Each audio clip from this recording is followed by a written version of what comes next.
What's going on everybody, my name is Rico, welcome back to my channel. For those of you that are new here, my channel is about vlogs, series and tutorials. And in this episode I'm going to show you guys how I edit my pictures using the different modules in Darktable.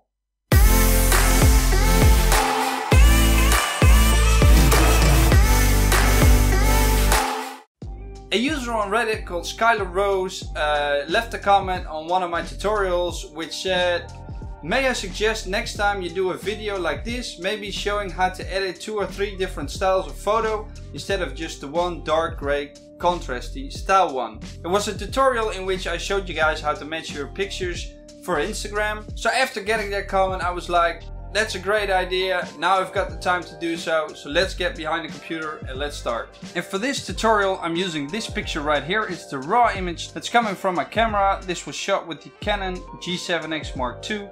As you can see, this is the original, and then Darktable applied a orientation, a sharpen and a base curve module, so I didn't do that. Darktable does that automatically. It reads the camera that the image has been shot with and then it uses its base curve for that. Let me show you guys how that looks. So this is how it looks. You can find it over here, Canon's EOS like. That's the profile that it's been using. So now let's start with this image. The first thing that I do with an image is make sure that everything is as it should be. So I'm making sure that the exposure is right, that the lens correction has been applied, and then from there on I will start to continue with the creative look of the image. But first I just want to get the basics right. This image has some vignetting, so I'm going to reduce that by using the lens correction module. So that's the first module that I'm working with. As you can see, it says Canon PowerShot G7X Mark II, Canon fixed lens. You have to click that, go to Canon, press fixed lens, and now it will apply the lens correction. And as you can see, the vignetting is gone. The image is still very dark. I want to see what I'm doing, so I'm going to do something with the exposure. I'm going to the exposure module right now, and I'm going to try and see if Darktable can handle this automatically. And this is what Darktable has made from the image automatically. It doesn't look bad, so I'm going to keep it like this. And now I want to dehaze the image a little because it's got a lot of haze. So for that I'm going to the correction group, going to the haze removal. I'm just going to activate the module. I'm not going to change anything that's inside, but as you can see, the haze is being reduced and the image is a lot more vibrant. Now the next step that I like to do is I like to correct the perspective of this image. I'm not going to use the perspective module for that. I'm going to use the crop and rotate module for that. I've got it in my favorites. If you don't see it over here, please go to more modules and then you can add any module you like or any module that you need from this module menu. But I've already got it right here. And I want to turn it a little bit around. I want to lower the left side and I want to put the right side higher. So I'm going to right mouse click on the angle, and now I'm going to change the angle of the image a little bit. And I think this looks fine, so I'm going to keep it like this. So now the perspective has changed. And what I'm going to do right now is I'm going to click this button to make sure that I see what's being overexposed and what's being underexposed. The overexposed area is highlighted in red. The underexposed area is highlighted in blue. As you can see, there's not a lot of underexposure in this image, but there is a lot of overexposure in this image. So I'm going to the tone curve module and I'm going to lower the highlights right now. And now most of the red areas are gone. It has introduced a little bit of underexposure, but I think this looks pretty fine, so I'm going to keep it like this. I'm going to close the tone curve module, and now I will be going to the shadows and highlights module. Now let's activate it and see what happens. It has brightened up the image a little bit and it's got a little bit more of contrast. So let me turn it off and let me turn it on. And I think that looks way better. I won't change any of the values because I just think this looks fine as is. So I'm going to move on to the next module. And the next module is the color lookup table. And why am I going to use the color lookup table? It's because the mountains over here are a little bit blue. Now the further you can look into a landscape, the bluer it will be eventually, because it has to do with the light and the sky and the reflection and stuff like that, the atmosphere. But I don't like it. I want to have the mountains turn a little bit more gray as they are in real life. So that's what I'm going to do using the color lookup table. So here we have the color lookup table, and I'm going to activate it, and I'm going to use the color picker tool. I'm going to place it on the mountains, and now what you want to do is you want to hit shift left mouse button on this area right here, and all I want to do is just desaturate it a little bit, and there you have it. The mountain is no longer blue, it's now more grayish as it should be. Let me deactivate the color lookup module for you to see the difference. And this is what it looked like before, and now I'm going to show you guys what it looks with the color lookup table applied.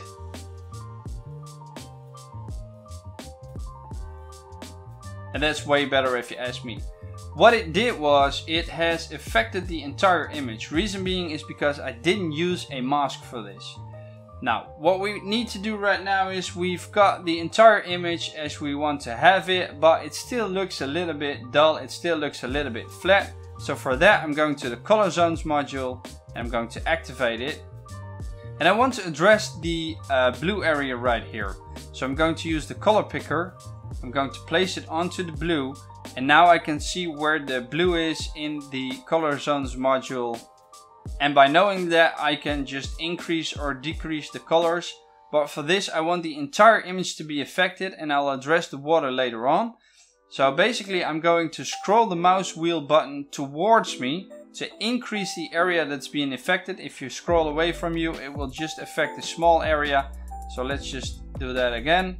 And now I'm just going to drag this entire line up just a tad bit, and let's see what happens to the image. And there you have it. The image is a lot more vibrant, the image has a lot more color, but I really want the water to stand out in this picture. So for that, what I'm going to do is I'm going to use another color zones module. So I'm going to press new instance. And for this I'm going to use a mix of a drawn mask and a parametric mask. And I'll show you guys in a minute why that is. So first let me use the path tool. I'm going to draw a path around the lake, and then I'm going to use the parametric tool. I'll show you guys in a bit. First I'll draw the path, I'll fast forward it, and I'll talk to you guys in a little.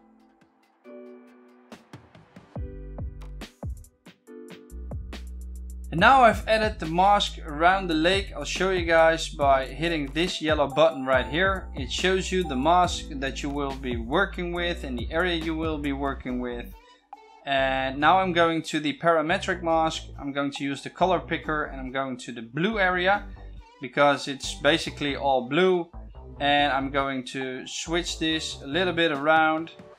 And this is really trial by error, because you have to see what will be selected and what not. So basically you just have to experiment with it a little bit. I think this looks fairly fine. It's got a little bit of bleed over here, but for the sake of this tutorial I'm just going to keep it like this. So I'm going to deselect the mask so I'll get rid of the yellow and the image will be visible. And we know that the blue area is over here. So I'm going to bring this one in just a little bit. And I'm going to increase the saturation on these two right here. And now the water is a lot more blue. I'll show you guys by switching off this color zones module. And now I'm going to switch it back on. And only the blues of the water have been affected and not of the entire image, which is great. And now I'm switching off the under and overexposure tool. And before we're done, I want to add one more module, which is the local contrast module. And the reason being is because I just want it to pop a little bit more. So I'm going to activate the local contrast module. I'm going to click with my right mouse button and I'm going to add 180%. And this is the image after I'm done with it. The mountains are nice and gray. The color is popping a little bit more. The contrast is nice. The highlights are very nice. There's nothing blown out really. And nothing is too dark in the shadows as well. let me take a snapshot and show you guys what we started with. This is the image that we started with at the beginning of this tutorial. And now check it out. This is the image after I'm done editing with it. And that's it. That's how I edit my pictures using the different modules in Darktable. If you have a suggestion for a tutorial, let me know in the comment section down below. I would love to hear your guys' thoughts about my tutorial in the comment section down below as well. And I guess there's just one more thing left for me to say, which is make love to the like button. Consider subscribing if you haven't already. Hit that bell button to be the first to be notified when I drop a new video. And until next time, doei!